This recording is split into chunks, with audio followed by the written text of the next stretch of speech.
meus queridos alunos do quinto ano, tudo bem com vocês?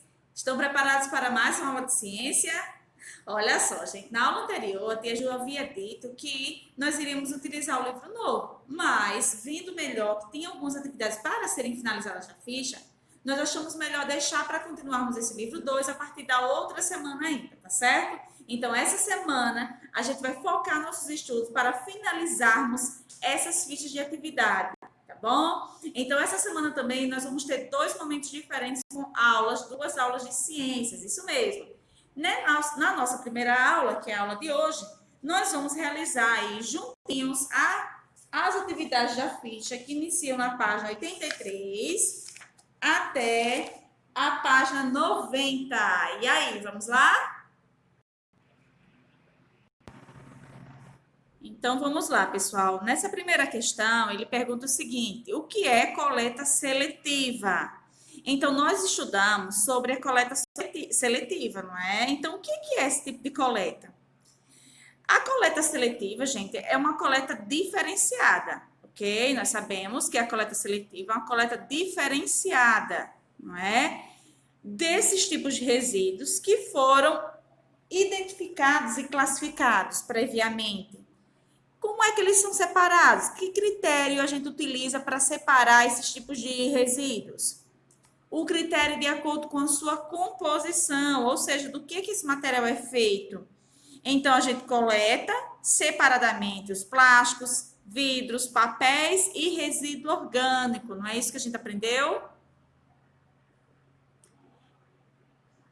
Na segunda questão, ele pergunta o seguinte: por que separar os resíduos sólidos dos demais resíduos? Então, por que a gente tem que separar os resíduos sólidos dos outros tipos de resíduo? Cada resíduo, gente, ele é formado por um tipo de substância diferente, não é isso? Por isso, nós precisamos separar cada tipo de resíduo, porque cada um deles tem um processo diferente de reciclagem. Por exemplo, a mesma forma que eu reciclo papel não é a mesma forma que eu reciclo plástico, tá? Então, o processo industrial de reciclagem de uma lata de alumínio é diferente, por exemplo, do processo de reciclagem de uma caixa de papelão. Se forem tudo misturado, a reciclagem se torna mais cara e inviável. Por quê? Porque ela dificulta a separação de acordo com a sua composição. Então, por isso que deve-se separar os resíduos sólidos dos demais tipos de resíduos, tá certo? Já aí na terceira questão, ele diz assim: é obrigação dos fabricantes, distribuidores ou comerciantes de certos produtos que são poluidores, como pneus, pilhas, baterias e lâmpadas fluorescentes, organizarem sistemas de retorno desses resíduos para destinação correta, evitando a poluição do meio ambiente. E você, o que faz com esses resíduos? Então, essa resposta aqui é pessoal, tá certo, gente? O que é que você faz com os resíduos que você produz em casa? Que destino você dá a ele? Vocês vão escrever aí na terceira questão. Já na quarta questão, que está na página seguinte, ele pergunta o seguinte: ó, a grande quantidade de resíduos acumulada no planeta precisa ser reduzida e devemos evitar o seu aumento. Para isso, as entidades responsáveis sugerem a aplicação de 5 princípios. E aí, quais são os 5 princípios, gente? Nós estudamos, vamos lá. Reduzir, reutilizar, reciclar, repensar e recusar, não é isso? Então, vocês podem até copiar aqui da página, olha aqui, os 5 R's. São esses nomezinhos aqui, ó: reduzir, reutilizar, reciclar, repensar e recusar. Então, eles estão aqui na questão seguinte, na questão 5. Vocês vão copiá-los aqui na quarta questão. E na quinta questão, vocês vão explicar em esses espaços aqui, tá? Vocês vão explicar em que consiste o conceito dos 5 R's. Por exemplo, reduzir. O que quer dizer reduzir, gente? Reduzir, a gente sabe que é evitar o consumo desnecessário e os desperdícios, não é isso? Ao reduzir o consumo, reduziremos também as embalagens, os tipos de lixo, não é isso? E reutilizar, o que quer dizer reutilizar? Reutilizar é dar uma nova utilidade aos materiais, é usar novamente, o reuso, reutilizar, usar outra vez, dar um destino, outro destino para aquele utensílio que seria jogado fora.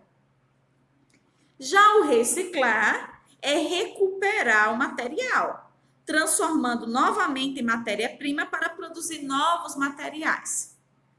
Já o repensar é quando a gente reflete antes de comprar algum produto que possa ter impacto ambiental. E o recusar é quando a gente não compra produtos desnecessários que podem poluir o meio ambiente, ok? Vamos agora para a próxima ficha. Primeira questão, na página 85. Ele diz assim, ó. Observe a imagem a seguir e assinale um X na forma correta de se tratar o lixo com o objetivo de reaproveitar ou reciclar. Então, aí a gente tem duas sequências, tá? Essa sequência aqui e essa daqui. Nessa primeira sequência, nós observamos as pessoas aí recolhendo lixo, levando nos caminhões, depois depositado nos lixões. Então, a gente sabe que lixão não pode, não é isso? E na segunda imagem, nós podemos ver que há pessoas coletando lixo, e esse símbolo aqui é o símbolo de quê, gente?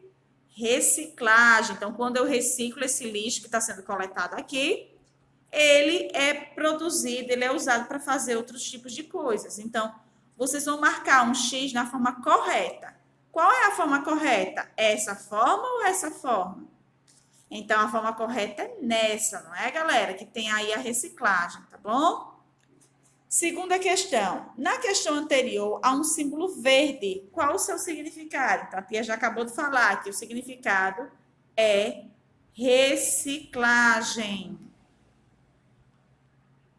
Ok, galera? Vamos para a terceira questão. A coleta seletiva consiste na coleta de resíduos separadamente, de acordo com a sua constituição ou composição. Por isso, os cestos de lixo têm cores diferentes para identificar o tipo de material que deve ser depositado. Observe as cores dos cestos, identifique qual o resíduo de cada um e anote o nome na etiqueta do cesto. Então, vamos lá praticar um pouquinho. Então, nós sabemos o que, gente? Aqui são as cestas da coleta da reciclagem. Então, vamos lá. Primeiro, nós temos aqui a lixeira azul. A lixeira azul é o que, gente? E aí, quem sabe? Papel. Então, escreve aí nesse espaço o nome papel. A lixeira preta é a madeira. Então, vamos escrever aí madeira. Ó, a tia está escrevendo aqui de qualquer jeito, mas vocês escrevem corretamente no quadrinho aí, tá certo? A lixeira, aliás, pulamos uma. A lixeira roxa é o lixo radioativo.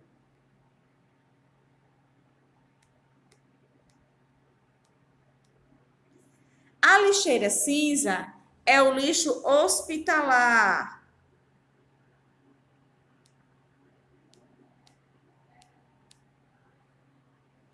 A lixeira laranja é o lixo perigoso.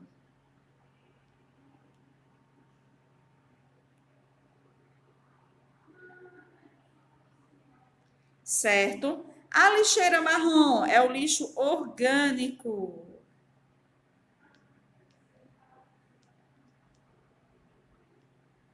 E a lixeira verde, gente, é o vidro.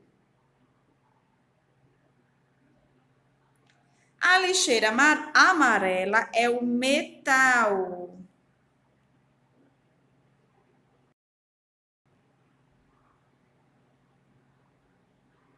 Metal. Escrever aqui em cima que não dá, gente. Escrever embaixo. E por último, a lixeira vermelha é o plástico. Então, a tia vai apagar aqui para escrever o do plástico, tá certo? Que não coube mais. Então, plástico. Então, confere aí e faz bem direitinho, tá certo?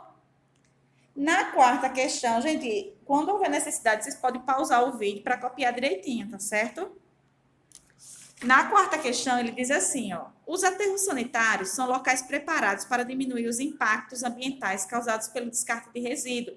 Na imagem abaixo, há um esquema dos principais recursos criados para essa proteção. Complete os quadros com o nome de cada uma das partes indicadas. Então, nessa imagem aqui, nós podemos observar que há a estrutura de como funciona o aterro sanitário, não é isso? Então, aqui nesses espaços em brancos, na letra A, B e C, vocês vão escrever o que cada item está ilustrando. Por exemplo, aqui na letra A, vamos olhar ele lá para a letra A. A letra A, o que é que ele está mostrando aqui, gente? O que é que significa esses canos saindo dessa fumaça? Ele está queimando lixo? Não, não está. Aqui, gente, está sendo feita a captação e a queima do gás metano. Então, é isso que vocês vão copiar aqui, ó. Captação e queima do gás metano, que é aquele gás que é liberado pela decomposição do lixo, certo? Esse esquema aqui da letra B, ele está mostrando essa casinha. O que significa essa casinha, gente? Essa casinha aqui, ela é uma ETE. ETE é uma estação de tratamento do chorume, tá certo? O chorume é aquele líquido que é liberado na decomposição do lixo também. Então, nesse lugar aqui, esse chorume é tratado para, então, ser despejado na natureza. Então, vocês vão escrever aqui no quadrinho, estação de tratamento do chorume. E já na letra C, que está aqui embaixo, ele está apontando para essa camada aqui. Então, que camada é essa, gente? Ela é uma manta de PVC impermeável, ou seja, o chorume, o lixo, ela não passa por ela não atravessa, ela não chega ao solo. Então, é essa camada que protege o solo. Então, vocês vão escrever aqui na letra C, manta de PVC. PVC escreve com letra maiúscula, tá, gente? É uma sigla, um tipo de plástico que a gente já estudou. Impermeável, tá certo? Aí, na letra A, B e C, vocês vão explicar a função de cada um. Então, na letra A, qual é a função da captação da queima do gás metano? Então, o gás metano, ele é queimado para não ser liberado para a atmosfera. Então, por que ele é queimado? Por que ele não pode ser liberado para a atmosfera? Porque ele é um gás poluente, gente, ele é um gás altamente inflamável. Na letra B, qual a função dessa captação do chorume? O chorume ele é encaminhado às estações de tratamento para não poluir os rios nem os lençóis freáticos, que é aquela camada de água subterrânea. E na letra C, o solo é escavado e depois forrado com a manta de PVC e argila, para impedir a contaminação do solo e do lençol freático também. Vamos lá para a próxima ficha? E aí, continuam dispostos? Então, vamos lá. Na página 87, ele diz o seguinte: observe a imagem da árvore frutífera e responda as questões. Aqui a gente tem uma árvore bonita, cheia de frutos. E na letra A ele pergunta: o que a árvore pode nos fornecer além dos frutos? Então a gente sabe que a árvore aqui ela está fornecendo os frutos, né, para a gente se alimentar. Mas além dos frutos, o que mais essas árvores podem nos oferecer, gente? E aí fica a imaginação de vocês, ó, várias coisas. Ela pode nos fornecer sombra, não é? Ela pode também nos fornecer madeira para confeccionar móveis. Ela pode nos fornecer também o quê? O que é que as plantas nos fornecem? O oxigênio, não é, gente? O O2. Então, há várias coisas aí. Essa resposta é bem pessoal, tá? Usem a criatividade de vocês. Na letra B, ele pergunta: além do fruto dos objetos feitos de madeira, que outro produto é fabricado por meio do processamento da madeira de árvores? Então, quando eu processo a madeira das árvores, ela é utilizada para fazer o quê? O papel, tá certo? Aí da letra B. Na letra C, já dizia o cientista Antônio Lavoisier: na natureza nada se cria e nada se perde, tudo se transforma. Qual o nome do produto que é transformado para originar outro material, como ocorre com o tronco das árvores? Então, como é o nome que eu dou a isso? E aí, estão lembrados? Matéria-prima, gente. Copinha aí, bem direitinho, tá certo? Matéria-prima. Ok? Vamos agora para a questão 2, que está na página seguinte. Para produzir o papel, é necessário usar como matéria-prima a madeira, que é obtida das árvores. Letra A. Em que situações do seu dia a dia é possível reaproveitar o papel? Então, vocês vão refletir aí sobre as situações do dia a dia de vocês. Essa resposta é pessoal, tá? Em que momento do dia a dia a gente consegue reaproveitar o papel? Letra B. Quantas vezes o papel pode ser reciclado? Estão lembrados quantas vezes são? Olha só, gente, para quem não está lembrado aí, a gente pode reciclar o papel de 5 a 7 vezes, tá certo?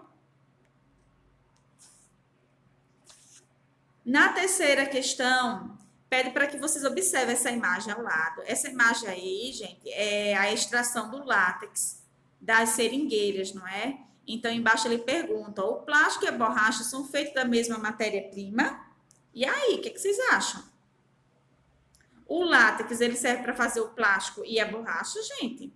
Não, não é? Então, aqui a resposta é não. Por quê? Vocês vão justificar dizendo que o plástico, ele é feito de nafta. Lembra daquele videozinho que a gente fez? Que vem do petróleo. Enquanto a borracha, ela é feita do látex que vem da seringueira, que é essa árvore que a gente vê aqui na imagem. Certo?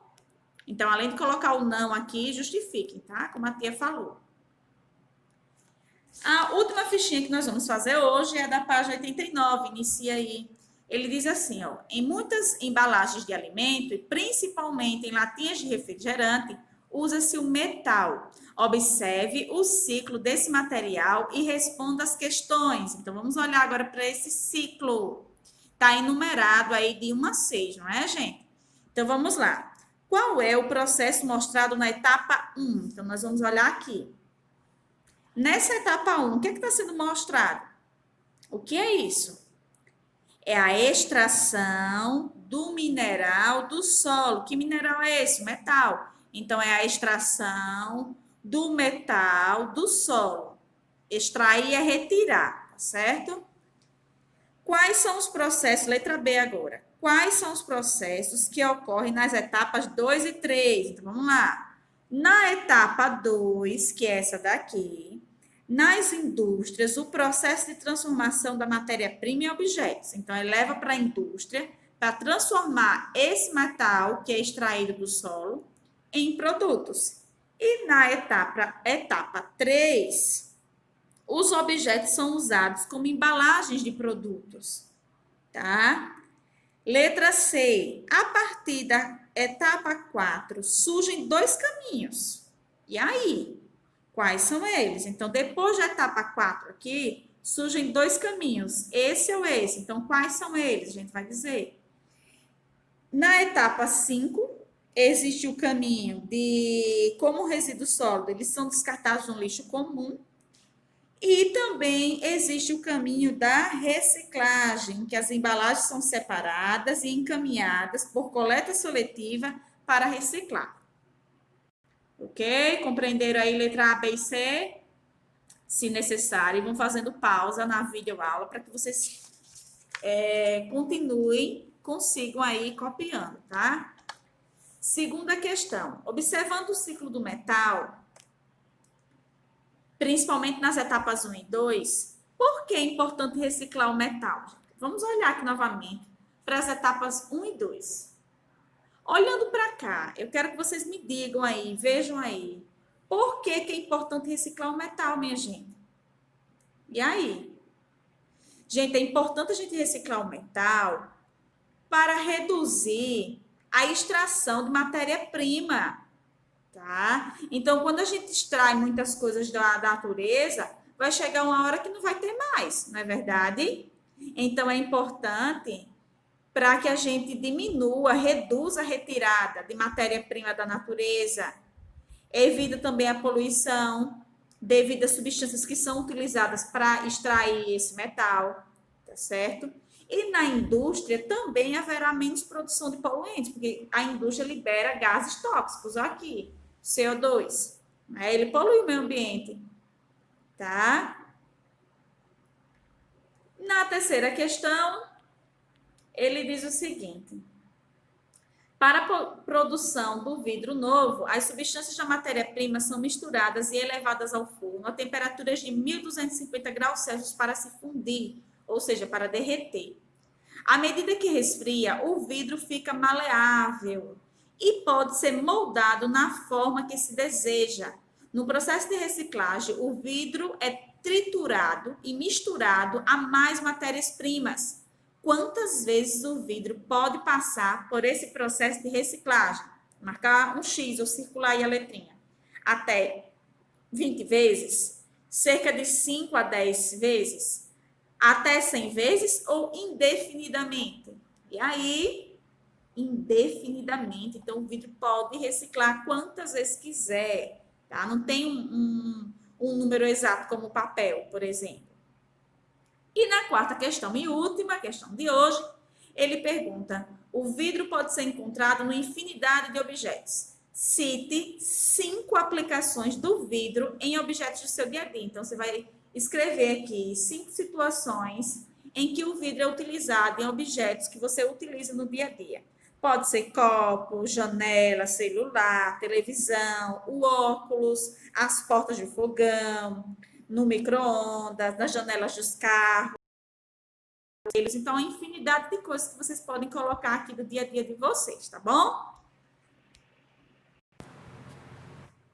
Então, galerinha, por hoje é só. Nossa aula de ciência se encerra aqui. E essa semana ainda haverá outra aula de ciências para que a gente finalize aí essas 3 fichinhas que ficaram faltando, tá bom? Então, na próxima aula a gente vai fazer juntos novamente essas fichas. Conto com a dedicação de todos vocês. Um grande beijo e até a nossa próxima aula.